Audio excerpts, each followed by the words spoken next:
নমস্কার, আমি বিথি। যখন আমি দোকানে বসে থাকি তখন প্রতিদিনই সারাদিনের একটা জীবনযাপন দেখতে পাই। আজ যেমন শনিবার, সকাল সকাল সকলে মিলে গরু নিয়ে গেছিল হাটে। পাশে একটা গরুর হাট আছে। আবার এটা ঠিক বিকেল টাইম, 3টে 4টে নাগাদ বাজবে। তখন এরকম সকল গরু নিয়ে আবার বেচাকেনা করে যে যার বাড়ির পথে রওনা দিয়েছে। বাপি বাজার থেকে ফিরে যে সমস্ত জিনিসপত্রগুলো নিয়ে আসে সেগুলো আমি এখন একটু একটু করে সাজিয়ে নিচ্ছি। আর এই শীতের সকালে কিংবা সন্ধ্যায় একটু চা হলে বেশ ভালো যায় সারা দিনটা। আর এখন যেহেতু শীতকাল, নানান ধরনের সবজি ওঠে প্রত্যেক দিন। সেই সতেজ সবুজ সবজিগুলো থরে থরে সাজিয়ে রাখতে বেশ ভালো লাগে। বেচাকেনা হলেও বেশ ভালো লাগে। আসলে এগুলো দেখতেই হচ্ছে বেশ ভালো লাগে। আর শীত মানে তো শুধু সবজি আর ফল নয়, রঙিন রঙিন ফুল। চারিদিকটাই যেন কেমন রঙিন হয়ে থাকে।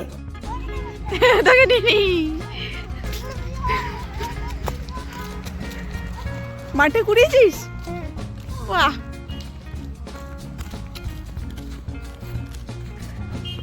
শীতের শুরুতেই চলে ধান কাটার পর্ব। সেই ধান কেটে নিয়ে এসে তারপরে সেদ্ধ করে রোদে শুকোতেও দেওয়া হয়। আর কিছু ধান কাটার পরে যখন মাঠে পড়ে থাকে, সেই ধানগুলোই আমাদের এখানকার নানান অধিবাসীরা আছেন যারা সেগুলো কুড়িয়ে নিয়ে এসে দোকানে বেশ একটু দাম দিয়ে বিক্রি করে দেন। তাতে বেশ তাদের মজাও লাগে, ধানগুলো নষ্টও হয় না, আর কিছুটা উপার্জনও হয়ে যায়। মেলাও হয় চারিদিকে খুব বেশি।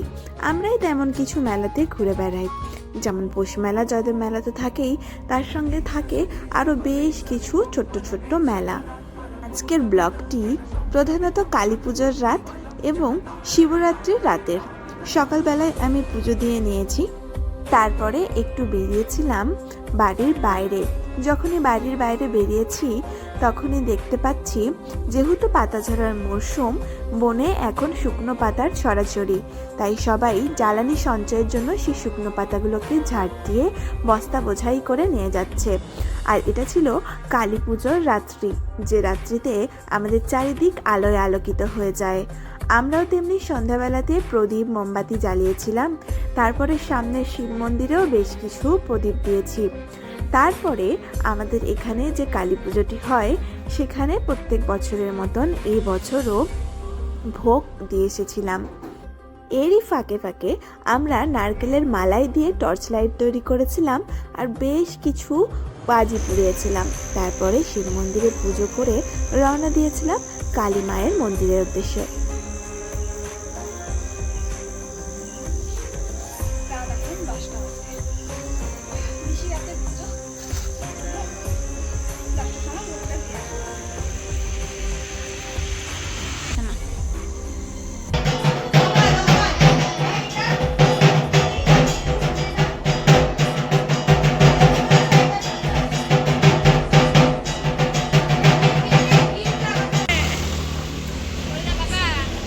রকেটে বসবি নাকি নীল? কোথায় চলে গেল?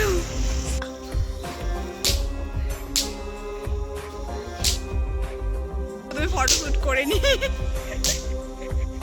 কালী পুজো পেরিয়েছিল দুর্গাপুজোর পরপরই, আর আজকে মাঘ মাসের শেষের দিকের মহাশিবরাত্রি। গ্রামের সকলের উপস্থিতিতে এবং সকলের সাহায্যে এই পুজো হয়ে থাকে।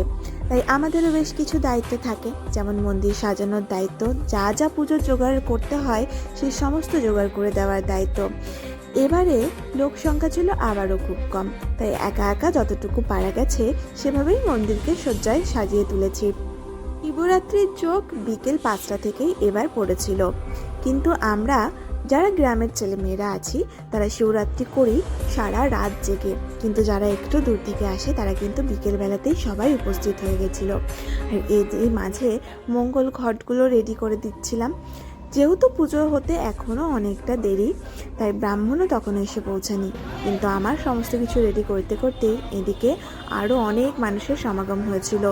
সবাই একটু একটু করে পুজো দিচ্ছিল, আবার কিছুজন অপেক্ষা করছিল সারা রাত জেগে পুজো করার। আর যারা সারা রাত জেগে পুজো করে না তারা একটা সময় আসে, ঘন্টাখানেক থাকে, তার মধ্যে পুজো করে, আনন্দ করে আবার বাড়ি ফিরে যায়।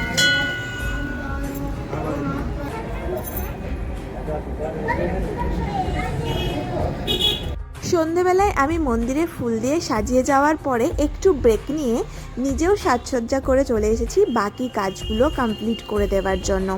যদিও এবছর আমি সারা রাত জেগে পুজো করিনি, কিন্তু সন্ধ্যার সমস্ত কিছু সরঞ্জাম পুজোর জোগাড় করে দিতে হয়েছিল।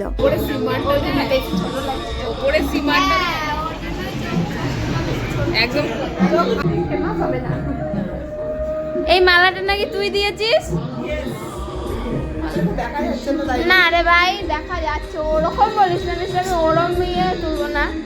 ভিডিওটা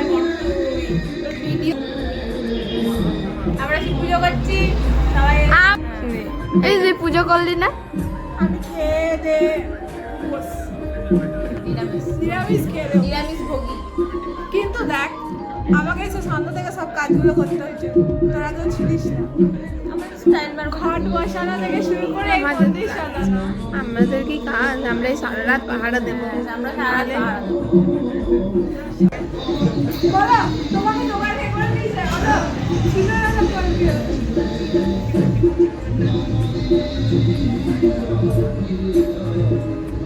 বলো না।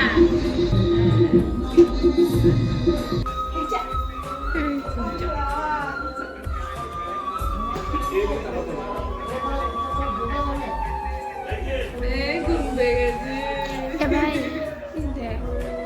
মজায় ঘুমিয়ে যাচ্ছে। আমাদের এই শিবরাত্রির পরের দিনে মহোৎসবের আয়োজন হয়, তাই তো রাত্রিবেলা জেগেই সমস্ত কাটাকুটি করে রাখা হচ্ছে। তাকা এদিকে তাকা হাস